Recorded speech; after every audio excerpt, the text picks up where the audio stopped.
No último dia 15 de setembro foi finalizado o período do vazio sanitário no estado de Mato Grosso, que é o maior estado produtor de soja do Brasil. E, ao mesmo tempo, nesse momento de início do plantio, nós temos também bons preços sendo praticados para a soja aqui no Brasil, a demanda dando alertas e sinais bastante interessantes, bastante positivos, e o Brasil começando essa nova temporada que tem perspectiva de ser uma grande safra, a maior safra da história da sojicultura global. Para a gente entender como ficam essas condições e detalhar o cenário para o estado de Mato Grosso, justamente, é que a gente vai conversar agora com o Daniel Latorraca, superintendente do IMEA, o Instituto Mato Grossense de Economia Agropecuária. Daniel, que já é nosso parceiro aqui do Notícias Agrícolas, já há muitos anos conosco. Daniel, boa tarde, seja bem-vindo, é um prazer recebê-lo. Boa tarde, Carla, boa tarde a todos. É um prazer estar novamente aqui no Notícias Agrícolas, ainda mais no início de safra, vamos dizer assim, que já começou de maneira mais positiva em relação ao mesmo período do ano passado. A gente está falando de preços consideravelmente mais elevados do que nós víamos no fim ou no fim do vazio sanitário ou no início do plantio do ano anterior, né, Daniel? Sim, né, além dessa questão do preço, né, que a gente pode ainda comentar, mas dizer também que aqui no estado já está chovendo em algumas regiões, em especial na região norte e oeste, desde 1º de setembro. Isso é uma excelente notícia, uma vez que o ano passado a gente teve uma série de problemas com o atraso de plantio da soja, né, o progresso ali dessa evolução da semeadura até o dia 15 de outubro, por exemplo, estava apenas 8%, né, da área plantada, enquanto que a gente deveria ter 50%. E com as chuvas que já ocorreram e a previsão para essa semana e para as próximas, a gente acredita que deva ter uma safra mais dentro da normalidade em relação ao plantio, e isso dá boa perspectiva em relação à produtividade. Em relação a preço, realmente a gente tem preços melhores, porém, né, isso que é muito interessante é que o produtor ainda comercializou menos do que o ano passado, né? Então, demonstrando aí um pouquinho do que os produtores vão talvez esperar um pouco mais dessa safra, mas tem que ficar de olho nesse mercado, né, para não perder as oportunidades também. Daniel, como é que você avalia essa comercialização acontecendo de forma talvez um pouquinho mais lenta do que na safra anterior? Como é que você avalia o comportamento do produtor mato-grossense nesse momento? Eu acho que são dois fatores. O primeiro é que o preço subiu muito, né, na época ainda da colheita aqui no estado, quando comparado com o que o produtor fechou, né, na época que ele comercializou, então até preços 100% maiores do que ele fechou em algumas regiões aqui do estado, né, isso faz com que ele reduza um pouco o comprometimento antecipado, né, ou seja, fazendo apenas outros custos ou até menos que isso. E a outra questão também, que eu acho que está influenciando menos, mas tem o seu peso, é que a própria situação do que ocorreu no milho, né? Porque como a gente chegou muito, né, comercializado, né, quase 80% comercializado, por exemplo, no caso do milho até junho, você teve aqueles problemas pontuais de achout, né, do produtor não ter o volume certo para entregar do que já estava comprometido. Então, eu acredito que esses dois fatores, em especial, obviamente, o preço, está fazendo com que os produtores estejam num ritmo um pouco mais lento do que do ano passado, né? Então, hoje nós temos aí cerca de 37% comercializado, num momento que, por exemplo, do ano passado já estava um pouco mais na metade já, né? E a gente fala de um percentual de área plantada, enquanto nesse momento, Daniel, e também comparando isso a anos anteriores. Como é que está o ritmo de plantio? Como é que você sente esse início de safra aí no estado? Nós estamos ainda muito na questão das perspectivas, né? A gente soltou um primeiro relatório na semana passada, mas demonstrou uma evolução de 0,2, né? Ainda não dá para comparar muita coisa em relação a isso. O que dá para dizer é que, como a gente falou, diferente do que ocorreu no ano passado, as chuvas estão acontecendo nas regiões, os produtores conseguiram, alguns deles, assim, ainda muito pequeno esse percentual, mas conseguiram ter uma umidade já que relativamente deu uma segurança de botar essa semente. E agora, com as previsões, eu acho que em especial com as previsões daqui até 15 de outubro, a perspectiva é que esse processo aqui no estado seja um pouco mais acelerado do que o ano passado, quando comparado no mesmo período, né?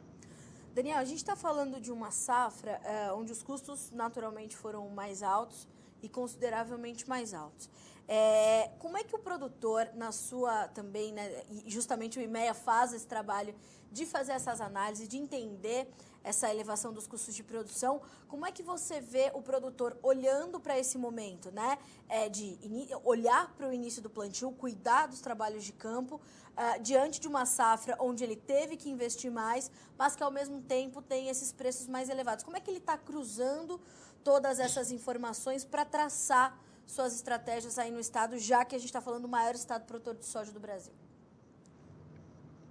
Essa questão do custo, cada vez mais, né, o produtor, como a gente disse aqui no início, né, de acompanhar as oportunidades de troca, né, ou de fazer as relações entre o preço do produto e o preço do insumo, porque na medida, por exemplo, de uma comparação aqui, né, que a soja teve a sua valorização em relação ao início do ano, né, o preço da soja, mas, por exemplo, o preço de alguns fertilizantes, KCl, MAP, né, tiveram um crescimento maior, muito maior ainda, né? Então isso fez com que, por exemplo, a troca não tivesse muito pior agora, mesmo com os preços da soja aumentando.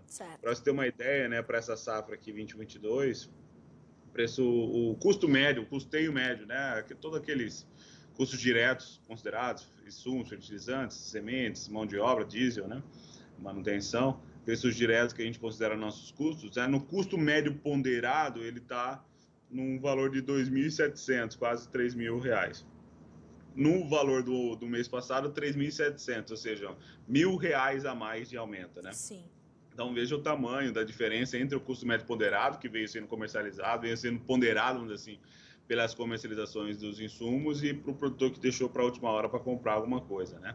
Eu acredito que esse produtor hoje ele praticamente não existe, né? Alguns produtores podem fazer algum repique e tal, mas eles já chegam com boa parte comprada. Tanto é que a preocupação que eu vejo, né, a gente conversando e também sabendo das notícias do mercado, é que os produtores estão mais preocupados em fazendo as trocas da safra que vem. Até porque, né, agora é o momento de se plantar, né, não comercializar mais nada nessa safra, a não ser o produto, obviamente, né, o grão.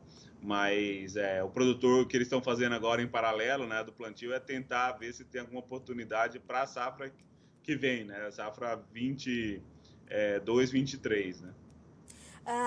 E é interessante observar esse comportamento dele, né, Daniel, que mostra esse aprimoramento da estratégia que o produtor brasileiro vem adotando, de garantir, inclusive, que, imaginando que seus custos também estarão maiores na próxima temporada, ele já vai aproveitando os atuais momentos de relação de troca também para garantir uma otimização dos seus resultados, portanto, da soja 22, 23.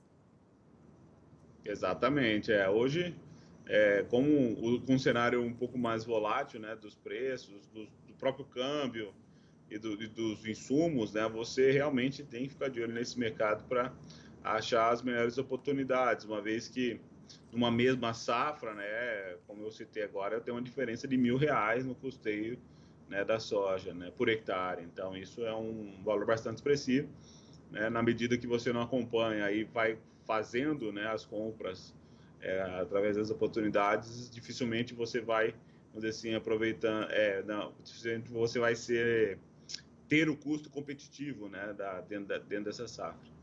Daniel, como é que o IMEA está avaliando a demanda neste momento? A gente sabe que a gente começou o plantio aí no estado de Mato Grosso, caso o clima permita que nós tenhamos aí bom avanço dos trabalhos de campo, a gente já pode começar a registrar algumas colheitas já no finalzinho desse ano, comecinho de janeiro, ou seja, o que nos torna já competitivos frente aos americanos já em janeiro, né? Alguns meses também antes do que tradicionalmente costuma acontecer.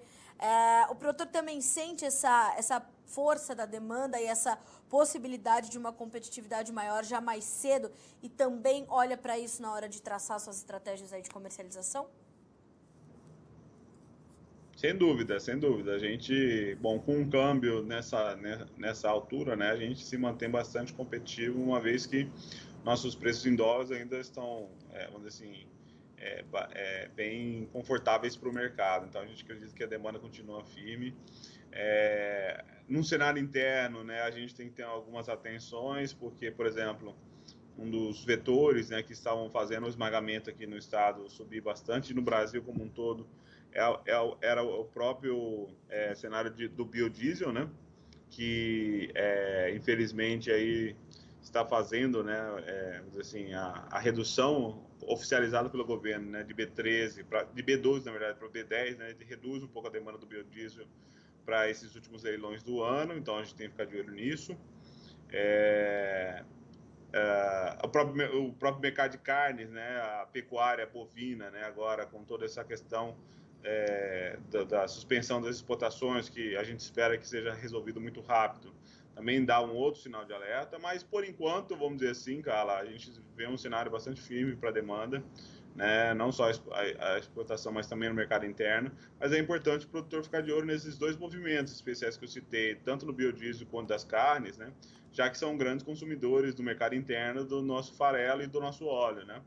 Então, realmente, aí, se as margens, por exemplo, das esmagadoras vão reduzindo, né, você tende a exportar um pouco mais e aí disponibilizar também um pouco mais de volume para o mercado, né? Então, a gente espera que ele continue nessa mesma batida, ainda se tem um estoque muito baixo no mundo de soja e é por isso que os fundamentos ainda nos apontam num preço mais firme. Daniel, essa redução na mistura obrigatória do biodiesel traz alguma preocupação e pode trazer certa pressão sobre as cotações e principalmente para as margens aí? Ou justamente essa correção da mistura poderia trazer algum momento de redefinição de rotas ali também para as indústrias esmagadoras e processadoras de soja? Na verdade, ela reduz a demanda de óleo, né, Sim. para esse segundo semestre, né? Mas como eu falei, como os estoques ainda estão apertados, eu acho que ainda não vai ter uma grande influência para esse ano. Certo. Essa questão é mais voltada, talvez, para o ano que vem, no momento de colheita, né? Para ver o que vai acontecer com esse mercado, não só esse, mas também com os mercados de carnes, né? Certo. Daniel, como é que o produtor está comercializando? Você falou dessa competitividade para 2022, 2023 também. Como é que a gente já tem alguma sinalização de vendas para essa próxima temporada? O Mato Grosso está avançando também com a comercialização da soja 22, 23?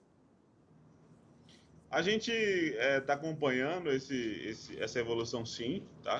Agora de cabeça não vou lembrar o número, né? Mas posso pegar aqui para vocês.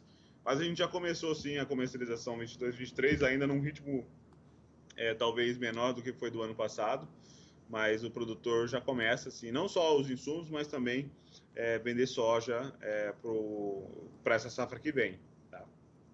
Daniel, como é que fica a perspectiva do IMEA para a produtividade do Estado esse ano?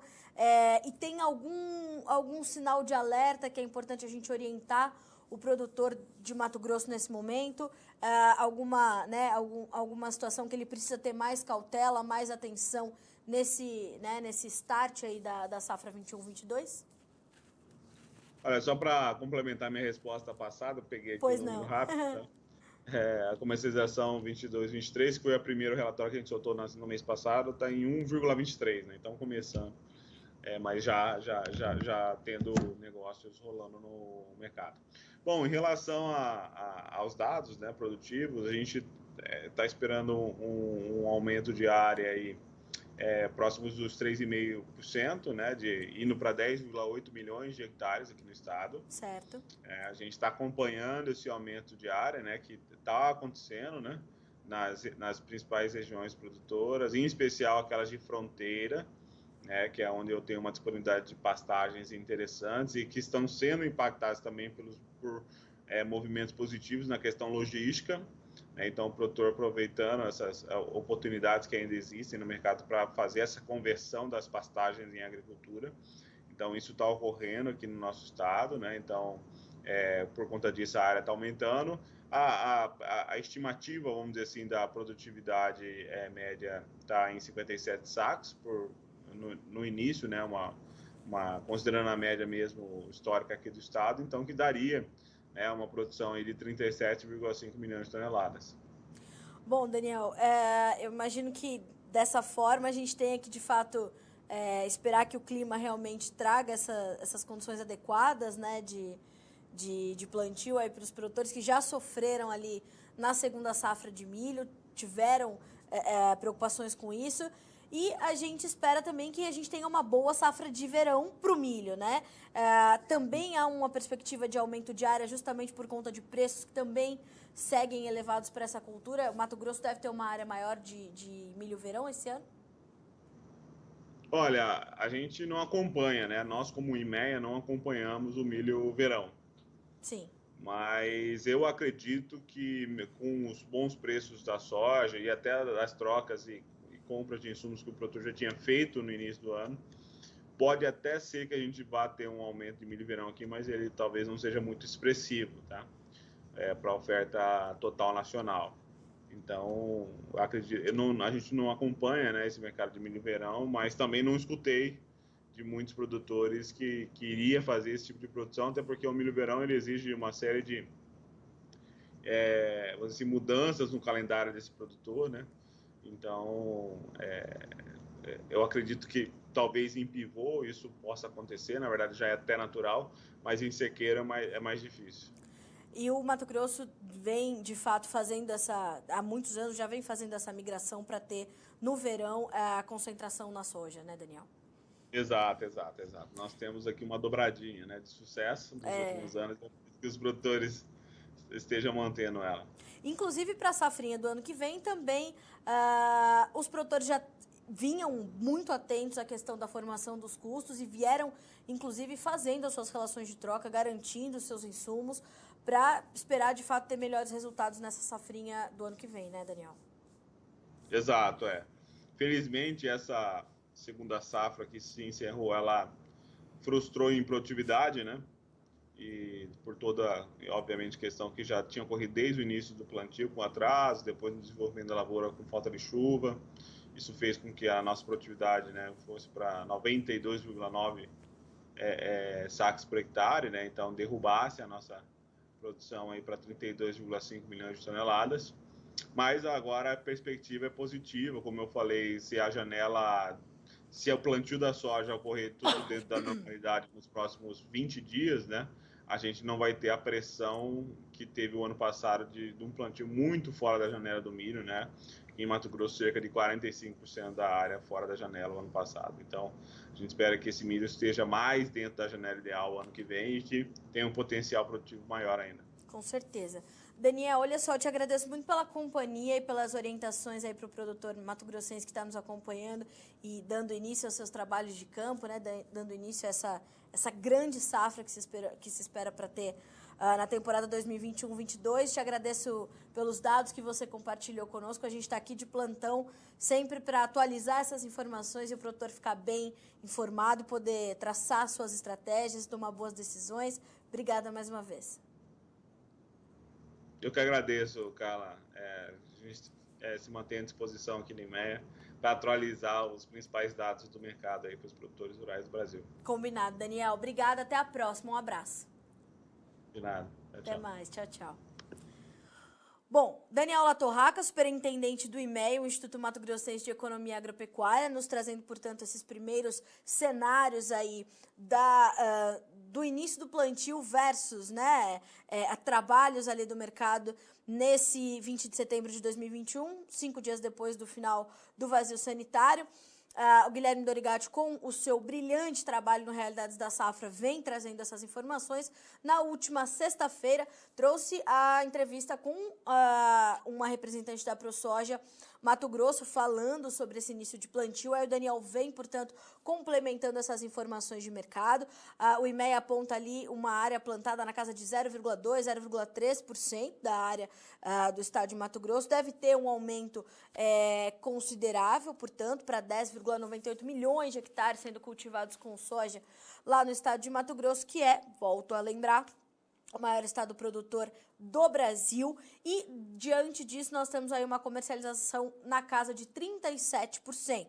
Os preços são bem mais altos do que no mesmo período do ano passado, mas o produtor está um pouco mais reticente em avançar tão expressivamente como avançou na safra anterior, acreditando que os preços podem ter uma elevação ainda um pouquinho mais esticada. Então, 37% contra, no mesmo período de anos anteriores, cerca de metade da safra já comercializada pelo estado de Mato Grosso. Se você está chegando agora, já essa entrevista vai estar na íntegra para que você recupere os dados do IMEA e continue sendo sempre o produtor mais bem informado do Brasil. Segue a nossa programação, continue conosco. Se inscreva em nossas mídias sociais. No Facebook, Notícias Agrícolas. No Instagram, @Notícias Agrícolas. E em nosso Twitter, @Norteagri. E para não perder nenhum vídeo, não se esqueça de nos acompanhar no YouTube e na Twitch, Notícias Agrícolas Oficial.